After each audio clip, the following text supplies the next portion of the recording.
Week 5 saw 9 tight ends score 12 or more fantasy points, and 6 of those tight ends went for 15 or more fantasy points. Let me put those numbers in perspective real quick. Prior to Week 4, the most tight ends to score 12 or more fantasy points in a week was only 5. And prior to Week 5, the most amount of tight ends to score 15 or more fantasy points in a week was 2. Yeah, the position has sucked so far, but can we keep that momentum rolling forward? Let's talk about every single matchup for tight ends right now. Yo, Headliner Nation, the big performances from tight ends last week were a welcome addition to our fantasy lineups. But can some of those continue this week? It's tough to say, but we're going to break down every single matchup right now. And we're going to find out what tight ends have the most upside for you and which ones are going to be the safest. Lock in your likes right now. Subscribe if you're new here. And let's kick things off with Thursday Night Football.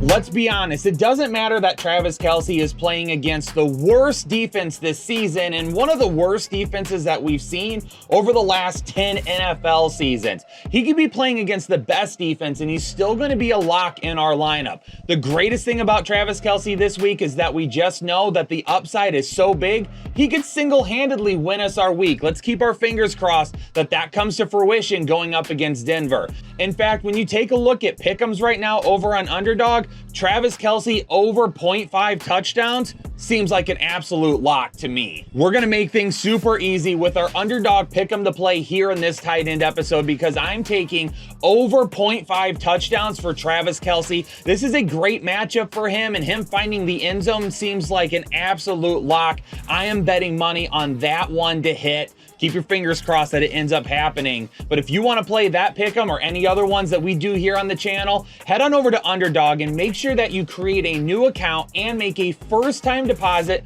using code word headliners, because they're going to match your deposit up to $100 and you're going to get a special pick'em to play that's almost guaranteed to hit. Combine that with this Travis Kelce one and baby, we're making some money this week. But for the Denver Broncos, there's one important thing that I want to watch this week. Now, there's not anybody that we're playing in our fantasy lineup, even though Adam Troutman did score a touchdown last week. It's the fact that Greg Dulcich returned fully to practice this week and could potentially play on Thursday Night Football. We'll see if he works his way back into the lineup. Week 1, Adam Troutman was still the guy over Greg Dulcich, so I'm not so sure that he's just going to step in and put together huge fantasy numbers, but it's something that we're going to keep an eye on over the coming weeks. The Tennessee Titans may have given up the 8th fewest fantasy points so far this season to tight ends, but they are currently ranked 23rd against the pass. So even if Mark Andrews' upside isn't there with a lot of touchdown potential this week, he definitely has a safe floor knowing that he should see the majority of targets for the Ravens this week,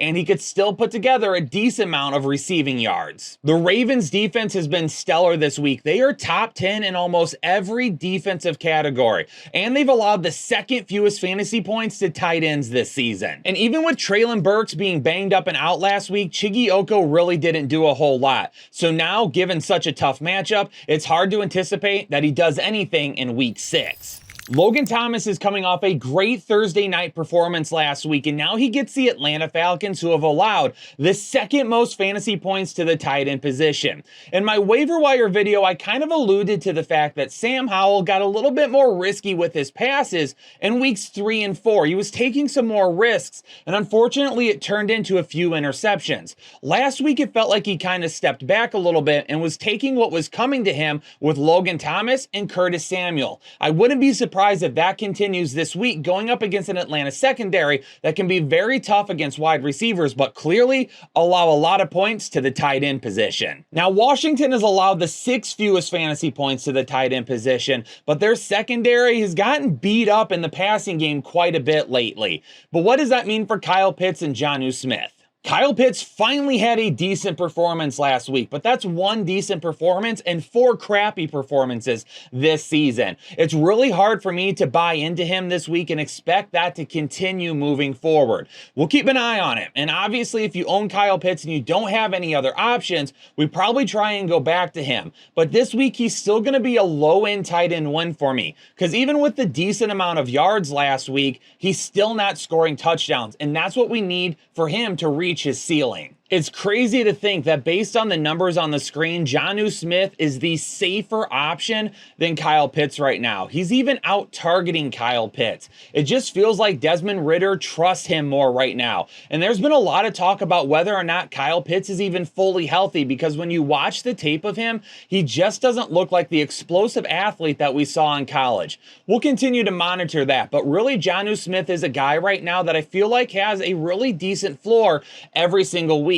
Now, maybe that decent floor only makes him a tight end that finishes in like the 9 to 13 or 14 range, but he's not leaving you hanging with points right now, which is one of the toughest things that we're finding at the tight end position. If you've really found yourself just trying to scrounge through tight ends and figure something out, Jonnu Smith is at least getting you some points right now and isn't that bad of a start on a weekly basis. Minnesota and Chicago will bring my Manscaped must-watch matchup of the week. Fellas, it is almost November, and I'll tell you what, I got started on No Shave November early this season because Manscaped has got a ton of great beard products that you can get right now, and if you use code word headliners, you're gonna get 20% off your entire order and free shipping, so make sure you get yourself set for November right now. But this matchup is not one a couple of weeks ago that I thought that we would have looked at and said, hey, this is one to watch. But it is now, and for two different reasons. Let's start with TJ Hockenson. TJ Hockenson has saw at least 8 targets in all but one game this season. 2 weeks ago,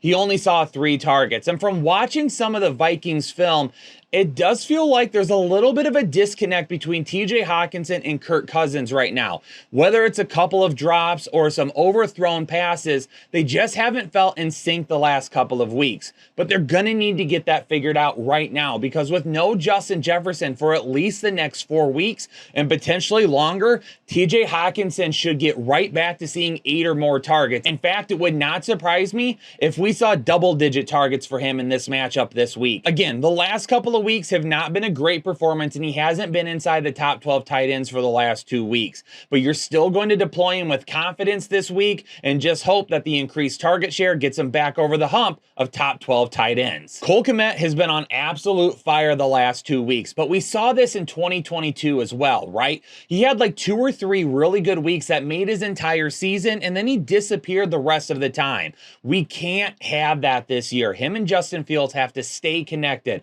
And we don't need to ask for a touchdown or 2 touchdowns every single game. But if we can continue to get 4 or 5 receptions for 40 to 50 yards, that can be just enough to keep deploying him in our lineup. But we need the safety of his floor to get a little bit better. That's the biggest question mark right now. We know his ceiling every single week, but it is the floor that is a caution for us. But in this matchup, the way Chicago's played the last 2 weeks, we're just going to hope that he finds the ceiling once again. The Seattle-Cincinnati matchup is not going to bring us a ton in terms of utilizing the tight ends. Noah Fant, he's had a couple of good games, but Seattle deploys 3 tight ends right now, and it's really hard to tell if any of them are going to go in any given week. Really, the only thing we're hoping for this week from Seattle's tight ends are a touchdown, but it's a gamble to try and figure out who it may even be. For Irv Smith Jr., even with no T. Higgins last week, he played a decent amount of snaps. I believe it was like 53% of the snaps last week, but he didn't even see 1 target. The ball was spread out to like 6 different wide receivers. Irv Smith Jr. just isn't connected with Joe Burrow right now and isn't doing anything except running routes. And unless you play in a league where you get points per route run, he's not helping you win. I know George Kittle is coming off of a huge week, but this is a tough defense. This is an even tougher defense than the Dallas defense that they burned last week. So for me, going up against Cleveland this week, it really comes down to touchdown potential. Volume-wise, if you really try to lock him in for 3 or 4 receptions, you're hoping for anywhere between 40 to 50 receiving yards. But he's got to score a touchdown to get inside the top 12 with those type of numbers, unless it's a really bad week. So going up against Cleveland, who is going to be in Brock Purdy's face all day, it could be good for George Kittle because they might have to get the ball out quickly, and that's great because it does help raise the floor for him a little bit. But unfortunately, some of those bigger plays may not be there this week, which means the ceiling we saw last week will absolutely disappear. On the other side of the ball, David Njoku has just as tough of a matchup this weekend. We did see some good things in week 4 right before they went into the bye, and the hope is that he will continue it. But It's only been one good performance this season. And even dating back to last year with Deshaun Watson at quarterback, David Njoku just isn't a priority for him. And that's tough given he's one of the best athletes on the field every single time. We're going to hope that maybe some of that carries over to this week, but given the performance, I'm just not willing to risk it with some other better options out there in week 6. Honestly, for the Saints tight ends, we're staying away from them for the rest of the season. Juwan Johnson has missed the last 2 weeks with a knee injury. We've seen Jimmy Graham out there, we've seen Foster Moreau out there, and of course, people are still going to clamor about using Taysom Hill, even though he hasn't done anything through 5 weeks yet this season. So as far as the tight end position goes, there's just no safety, no upside, no nothing for the New Orleans Saints. So we're not even going to consider any of their players right now. And for those of you that have gotten hooked by Dalton Schultz because he's had back-to-back weeks with touchdowns, this week, going up against a Saints team that has allowed the fewest fantasy points to the tight end position, we're not going to be nearly as excited about Dalton Schultz. In fact, I don't even know if you can start him this week. His upside is going to be very, very poor. The Saints defense does a great job at defending tight ends, and they do a great job in the secondary. If Dalton Schultz sees any type of volumes, honestly, I think we're capping him at like 3 to 4 receptions for like 30 to 40 receiving yards. And that would be like the ceiling. So be very cautious with it. A lot of you have probably picked him up in hopes that you can use him as your starter moving forward, but this is not going to be the matchup that we want to do that in. Kylen Granson is an interesting option to talk about this week. He's going up against a Jacksonville defense that has allowed the 4th most points to the tight end position. But this is why things are very interesting with Gardner Minshew starting this week and not Anthony Richardson. Between the one game that Gardner Minshew has started this season and last weekend when he came in to replace Anthony Richardson, Josh Downs has seen 19 targets between those 2 games. He's clearly a guy that Gardner Minshew is looking towards a lot. Michael Pittman in Gardner Minshew's last start saw 11 targets.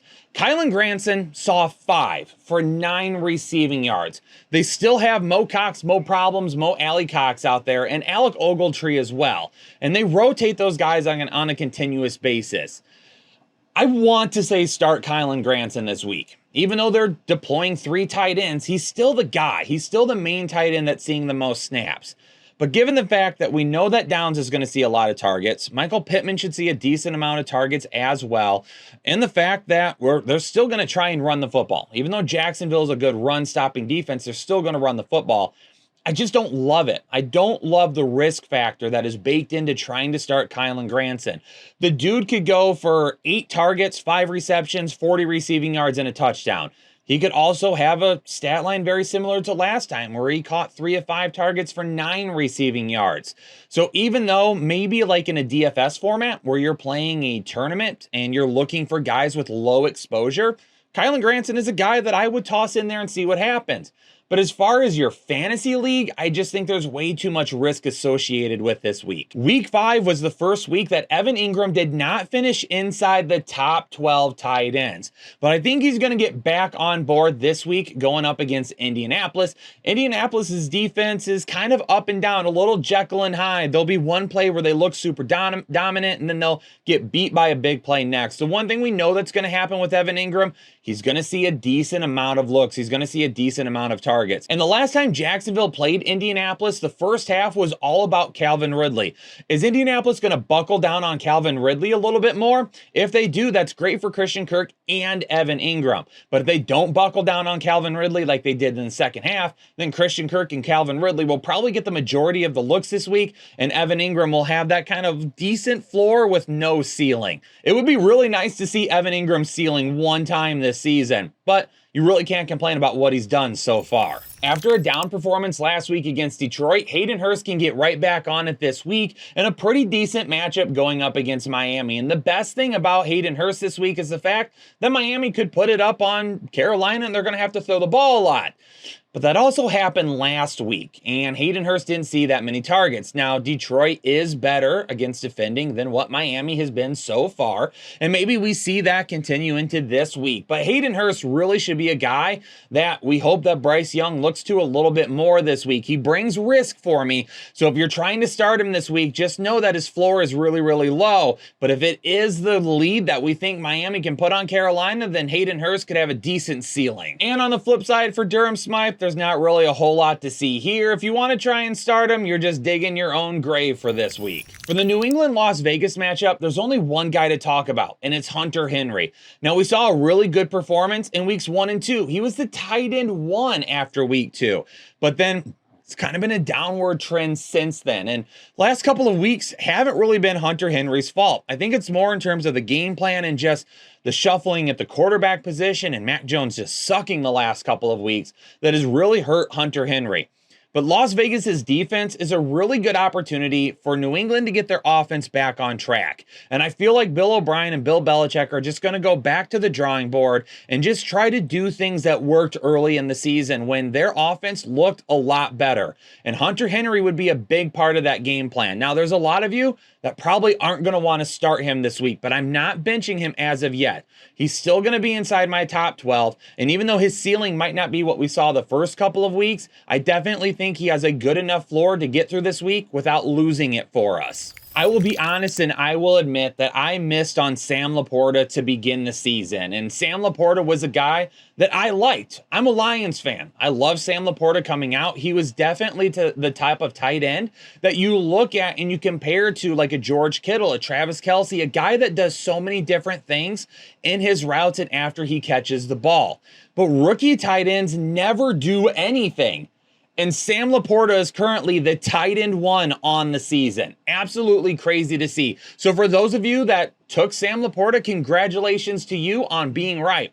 I absolutely wasn't, but I love seeing it. He's a top 3 tight end every single week right now because there's not really a lot of guys that you can find that give you better performances than what he does. And he's been super consistent as well. As far as Cade Otton goes, this is a decent matchup going up against the Lions that they are a little bit tougher against the pass, but they're banged up in the secondary right now.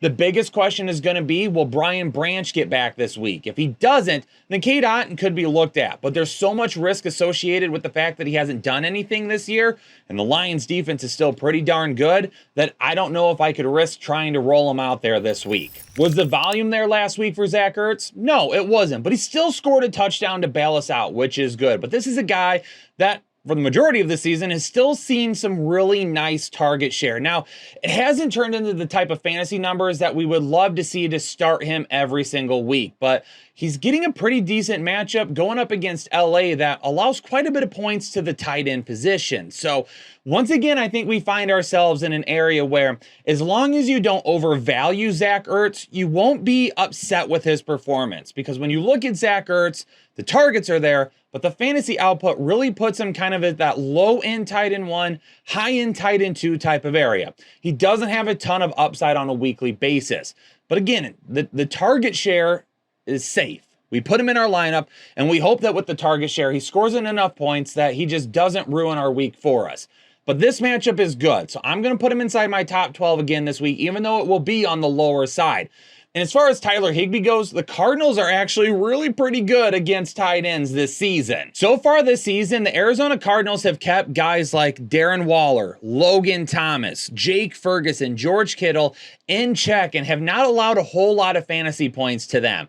This week, Tyler Higbee, especially with Cooper Kupp coming back last week and looking excellent, Puka Nacua doing his thing right now, those things combined, for me, Tyler Higbee is just not a guy this week that I feel like I can trust. Oh man, for those of you that have been holding on to Dallas Goedert, you're thankful to see the performance that you finally got for him last week. And I didn't have him very high in my rankings last week, so he definitely was a miss last week. But hopefully I offset that by telling you all to just kind of hold still right now and don't give up on him quite yet. He really broke out, and it was much needed, especially for those of you that didn't have any other options. And now he's going to be getting the New York Jets, who allow the most fantasy points to the tight end positions this season. So Dallas Goedert, I'm going to be locking him in for another decent week. Do we see the type of ceiling we just saw? Probably not, but knowing that A.J. Brown and Devontae Smith are going to have a little bit of trouble on the outside with that coverage, hopefully Dallas Goedert is the guy that Jalen Hurts looks to early and often and gets us a good amount of fantasy points this week. For me, he'll definitely be in the top 10, heading up towards the top 5. And for Tyler Conklin, you know, Philadelphia is not great at stopping the tight end. They're not bad, but they're not great. And Tyler Conklin did see a little bit of an increased workload last week, which is really good, with Zach Wilson kind of needing somebody to connect with. He's played a lot better the last 2 weeks as well. So I don't want to jinx anything with Zach Wilson, but maybe the guy's starting to figure it out. And Tyler Conklin could be a big part of that. But even though I've got him as kind of a medium risk this week, I don't know if I'm willing to start him, but he's a guy that I could see finishing up towards like the high end tight end 2 type of area. And who knows, if he's able to find the end zone, that could make the week for him and for your team. Darren Waller had a great matchup last week. I ranked him inside my top 6 and he delivered for you. Not with a huge performance, but with a performance much better than anything we've seen so far this year. But now he gets a Buffalo Bills defense that is banged up, but has allowed the second fewest fantasy points to the tight end position. So there's absolutely going to be some risk going back to Darren Waller this week. But if you have Darren Waller and you don't have anybody safer, is there really somebody out there on the waiver wire that you can risk? That's going to be the biggest question. For those of you that own Darren Waller, when the rankings video comes out, really keep an eye on who I have ranked above him. And those are really the only guys I would trust. If not, Darren Waller has still seen a decent amount of targets this year, and I would still be willing to risk it with him once again. Unfortunately, even with the really good matchup last week, Dalton Kincaid, Dawson Knox were a bitter disappointment. And unfortunately, I don't think we can risk either of these guys moving forward. Dalton Kincaid just has not done anything this season. He's not getting the amount of targets that people were hoping for with him working in the slot. We'll have to keep an eye and see maybe over the next several weeks he does develop a little bit more. But once again, this brings to light a big issue with guys who play the tight end position primarily in college, coming into the NFL and all of a sudden switching to like a slot wide receiver like Kyle Pitts did. The only difference is that Kyle Pitts was the only guy that was targeted his rookie season. And Dalton Knox is a guy that he's got so many guys around him, he's not seeing those type of targets. And Dawson Knox isn't as either, because if they're not in the red zone, Josh Allen really isn't looking towards Dawson Knox. If it's and buts were candies and nuts, we'd all have a Merry Christmas, and Christmas might only be a couple of months away at this point, but it feels like the same if and buts in the comment section every week about Jake Ferguson, and it feels like the same disappointing performance each and every week as well. Now, it's not entirely his fault. Dak hasn't played great, and it's not entirely Dak's fault either. I think it's the Cowboys staff that just doesn't know how to operate their offense and play to their players' strengths. But Jake Ferguson is a guy that I think we just need to be careful talking about how great his floor is every single week when we just haven't seen it this season. And there hasn't been much of a ceiling there either as well. So for Jake Ferguson, he's a super risky start for me every single week. He's kind of like right in the middle because he could reach as high as like tight end 8 or 9, but he could be as low as like tight end 15. And I had him a little bit lower on the rankings last week. And I know the Jake Ferguson truthers really didn't love that, but unfortunately this week, I don't know if I'm going to go much higher with him again. Now, if you're trying to run Donald Parham out there to win you a league, you're going to hope for a touchdown. He doesn't get any volume. He just gets decent looks in the red zone. And that's what makes his fantasy season. It was kind of even the same thing at times last year. Gerald Everett's the volume guy. If you're looking for any type of upside, you got to look to Gerald Everett. And we got to hope that he plays in the slot a little bit more often this week. And they try to get him a little bit more involved in the game plan. And with the amount of weapons that they have there, even after the Mike Williams injury and Austin Eckler coming back, if you're hoping to bank on that this week, it's a very risky proposition to hope that he puts that together, given the fact that the targets just haven't been there. But once again, at the tight end position, sometimes we just have to say F it and just risk it every week. Well, Headliner Nation, I broke down every single matchup for you for tight ends in week 6 of the NFL season. Good luck to all of you this week. Make sure you hit that like button for me. And if you're new here to the channel, subscribe and stick around. If for some reason you watch the advice this week and you're not super happy with it, give us another couple of weeks, because I guarantee you that in the long run, we are a channel that can make you a better fantasy player. Peace out, Headliner Nation. Stay safe and healthy, and I'll catch you all in the next episode of the Fantasy Headliners.